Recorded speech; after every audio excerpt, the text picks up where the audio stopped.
আসসালামু আলাইকুম। আজকে আমরা ক্যামব্রিজ 19 থেকে টেস্ট 2 এর প্যাসেজ 1টা সলভ করব এবং এই সিরিজে ক্যামব্রিজ 19 পুরোটাই আস্তে আস্তে সলভ করা হবে।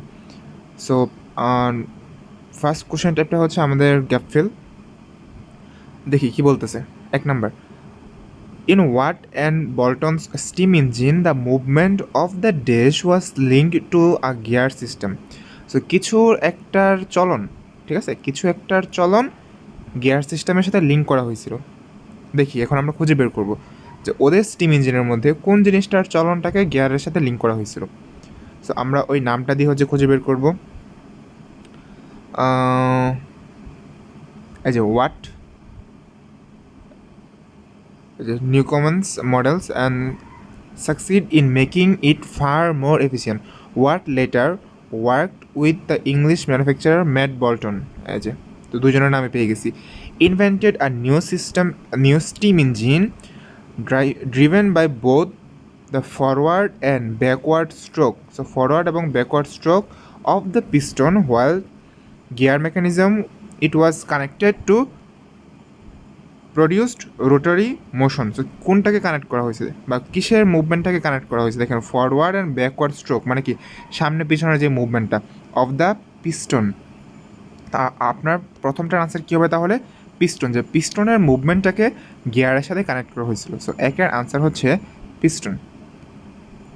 2, আ greater supply of dash was required to power steam engine. So এখন আমাদের কাজ খুঁজে বের করার কি কিসের সাপ্লাই, কিসের আরও বৃহত্তর সাপ্লাই দরকার ছিল, কিসের বৃহত্তর যোগান প্রয়োজন ছিল। দেখি এই যে পরের প্যারাগ্রাফের একদম শুরুতেই প্রথম লাইনে বলা আছে দ্য ডিমান্ড অফ কোল, এটা আমাদের পড়ার দরকার নাই। গ্রিউ rapidly during the industrial revolution. তাহলে আমাদের কিসের দরকার ছিল বা কিসের ডিমান্ডটা ইনক্রিজ হয়েছিল? কোলের বা কয়লা। So answer for B is coal. Then 3 number, before the industrial revolution, spinners and weavers worked at home and in desh. বাসায় কাজ করতো এবং আর কোথায় কাজ করতো, ঠিক আছে। সো আমরা বাসায় কাজ করার কথাটা পাবো, স্পিনার্সরা বাসায় কাজ করতো এবং আর একটা কোথায় কাজ করতো। সো বাসার সাথে আর যে কথাটা বলা থাকে সেটাই হচ্ছে আমাদের আনসার। ওকে, আমরা যদি এখন আবার উপরের দিকে যাই, আচ্ছা এই যে এখানে পরের প্যারাগ্রাফে আছে textile wool. Prior the Industrial Revolution, the British textile businesses were a true cottage industry with the work performed in small workshops or even homes by individual spinners. So স্পিনার্সরা কোথায় কাজ করতো? যে হোমসে পাইলাম এবং সেটার সাথে আর কে আছে? ওয়ার্কশপস। তার মানে আপনার 3-এর আনসার হচ্ছে ওয়ার্কশপস। পুরোটা লিখছি না, লিখে নেবেন ওয়ার্কশপস, এসটা কিন্তু দিতে ভুলবেন না। Not as much dash was needed to produce clothes once the spinning jenny and power loom were invented. তো দুটো ইনভেন্ট হওয়ার পর কোনো একটা আগের মতো আর প্রয়োজন হয় নাই। Not as much as dash was needed, কিছু একটা কি এই জিনিসগুলো ইনভেন্ট হওয়ার পর কোনো একটা কিছু আগের মতো প্রয়োজন হয় নাই। সো এখন আমাদের খুঁজে বের করতে হবে যে কি আগের মতো এত বেশি দরকার ছিল না জামা তৈরি করতে। এই যে এখানেই আছে উইথ দিস মেশিনস, এই যে লুমস অ্যান্ড ওয়েবিং ক্লথস বলা আছে, এখানে স্পিনিং জেনি লুম বলা আছে। Relatively little labour was required to produce cloth. So কাপড় তৈরি করতে কি দরকার ছিল? আগের থেকে কম, আপেক্ষিকভাবে লেবারটা কম প্রয়োজন ছিল। তার মানে আপনার এখানে আনসার হবে লেবার।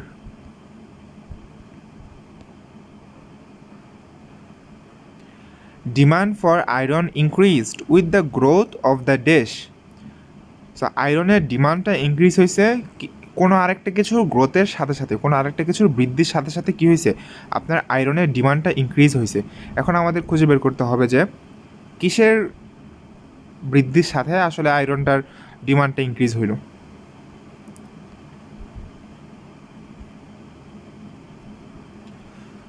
আচ্ছা এই যে ডিমান্ড, এখানে বলা আছে demand. This method was cheaper and produced metals that were a high quality, enabling Britain's iron and steel production to expand in response to demand created by Napoleonic war, মানে নেপোলিয়নের সাথে যে ওয়ারটা হয়েছিল, অ্যান্ড এক্সপ্যানশন অথবা growth of the railways. So কিসের গ্রোথের সাথে হচ্ছে আপনার আয়রনের ডিমান্ড ইনক্রিজ হয়েছিল। এখানে পাইলাম যে রেলওয়ের গ্রোথের সাথে আপনার আয়রনটার ডিমান্ড ইনক্রিজ হয়েছিল, ঠিক আছে। So demand for the iron increase with the growth of railways.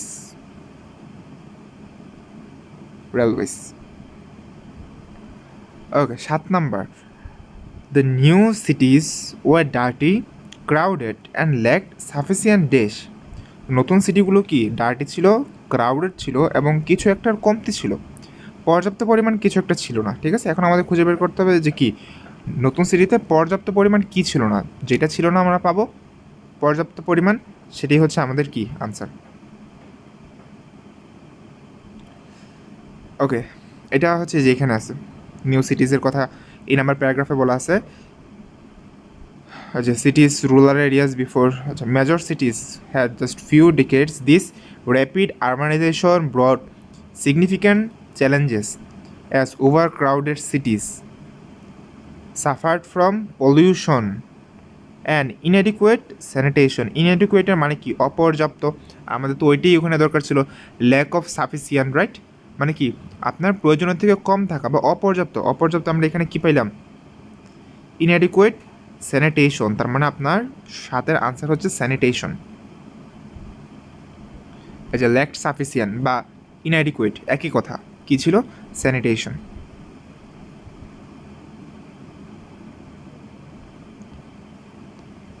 Okay, pause করে দেখে নিতে পারেন এখানে কী কী বলা আছে। আমি আর নতুন করে বলতেছি না। নভেম্বরের ব্যাচ হচ্ছে স্টার্ট হবে 15 তারিখ থেকে, সেখানে এনরোল করতে পারেন একটা র্যাপিড কোর্সের মধ্যে। ওকে, দেখে নিতে পারেন পজ করে যে কী কী থাকতে পারে। আর হচ্ছে ফার্দার ইনফরমেশনের জন্য আমাকে হোয়াটসঅ্যাপে নক করতে পারেন, দ্যাটস মাই নাম্বার। এবং আপনার যদি কোনো রিকোয়েস্টেড ভিডিও থাকে সেটার জন্য হচ্ছে আমাকে হোয়াটসঅ্যাপে নক করতে পারেন, আমি ওই টপিকটার উপর ভিডিও করে দিব। Britain's canal network grew rapidly so that more goods could be transported around the country. কী বলছে, ব্রিটেনস কানাল নেটওয়ার্ক, কানাল মানে হচ্ছে যে খাল, খাল থাকে না ওইটা। Britain's canal network grew rapidly so that more goods could be transported around. এখন আমাদেরকে খুঁজে বের করতে হবে যে এটি কি র্যাপিডলি গ্রো হয়েছিল কিনা। যদি দেখি যে হ্যাঁ র্যাপিডলি গ্রো হয়েছিল, ট্রু হবে। যদি হচ্ছে দেখি যে না এটা আরও ডিক্রিজ হয়েছিল, তাহলে ফলস হবে। আর যদি দুইটার একটা মেনশন না থাকে, গ্রো হয়েছে নাকি ডিক্রিজ হয়েছে, তাহলে হচ্ছে নট গিভেন হবে, ঠিক আছে। এখন আমরা যদি যাই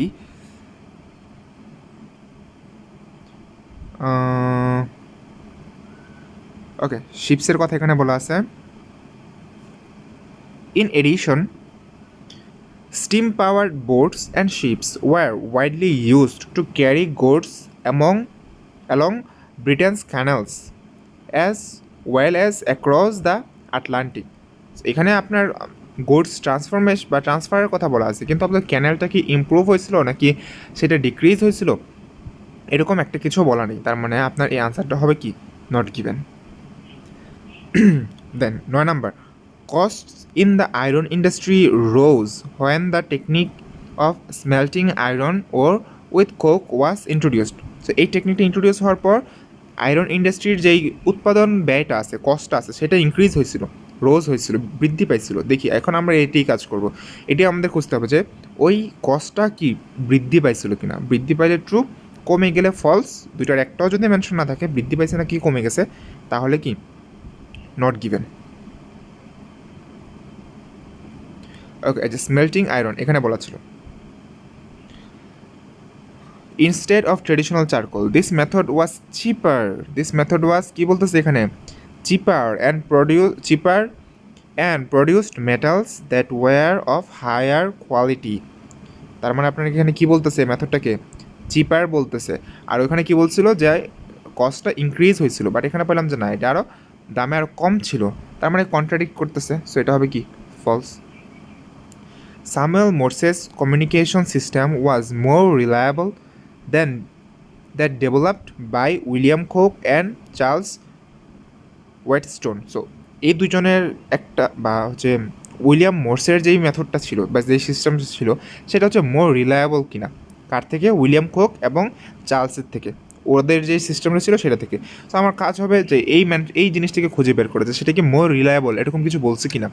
যদি পাই যে হ্যাঁ সেটা মোর রিলায়েবল ছিল তাহলে আমরা ট্রু দিব, যদি পাই যে না সেটা হচ্ছে ঝামেলার ছিল বা ওইটার মতো এতটা রিলায়েবল ছিল না তাহলে ফলস, আর দুইটার একটাও যদি মেনশন না পাই তাহলে নট গিভেন। ওকে, আচ্ছা উইলিয়াম কোক অ্যান্ড হচ্ছে চার্লস কথা বলা আছে, Samuel Morse and other investors worked on their own versions of the United States. In the United States, Coke and Wheatstone system was soon used for railway signaling in the UK. As the speed of the new locomotives increased, it was essential to have a fast and effective means of avoiding collisions. দেখেন এখানে দুজনেরই সিস্টেমের কথা বলা আছে কিন্তু একটার থেকে আরেকটা বেটার, মোর রিলায়েবল এরকম কোনো কথাই বলেনি, ঠিক আছে? তার মানে আমাদের এটা হবে কি not given. The economic benefits of industrialization were limited to certain sectors of society. তো সমাজের যে ইকোনমিক বেনিফিটটা ছিল ইন্ডাস্ট্রিয়ালাইজেশনের বা শিল্প বিপ্লবের যে ইকোনমিক বেনিফিটটা ছিল সেটা সমাজের একটা নির্দিষ্ট সেক্টরের জন্য কি সীমাবদ্ধ ছিল, ঠিক আছে? সো এখন আমরা এটাই খুঁজে বের করবো সেটা কি নির্দিষ্ট সেক্টরের জন্য বা নির্দিষ্ট কিছু মানুষের জন্য সীমাবদ্ধ ছিল নাকি সেটা হচ্ছে সবাই ভোগ করতে পারতো। যদি দেখি যে সীমাবদ্ধ ছিল তাহলে ট্রু, যদি দেখি যে না এটা সবার জন্যই সমান ছিল বা সবাই হচ্ছে এটা থেকে বেনিফিট পাইছে তাহলে ফলস, আর দুইটার একটাও যদি মেনশন না থাকে তাহলে হচ্ছে নট গিভেন। ওকে, এখানে কোথায় ছিল লাস্টেরটা? এখানে ছিল। দেন এটা এখানে তো আনসার আগে হয়ে গেছে অনেকগুলো।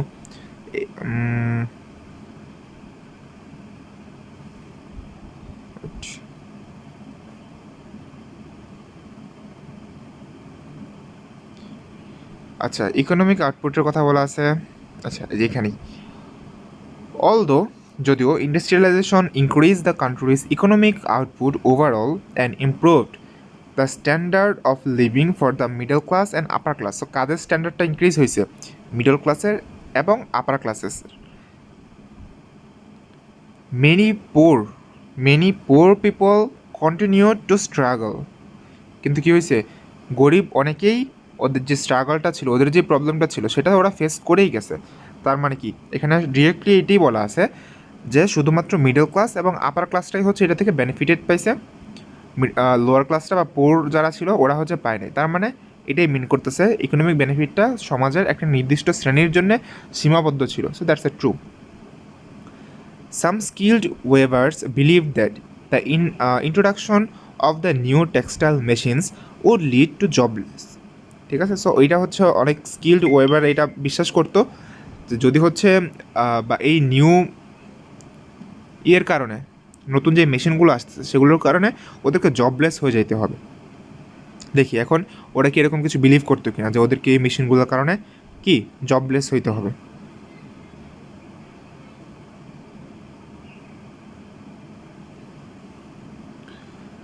আচ্ছা, many had spent years learning their craft and they feared that unskilled machine operators were robbing them of their livelihood.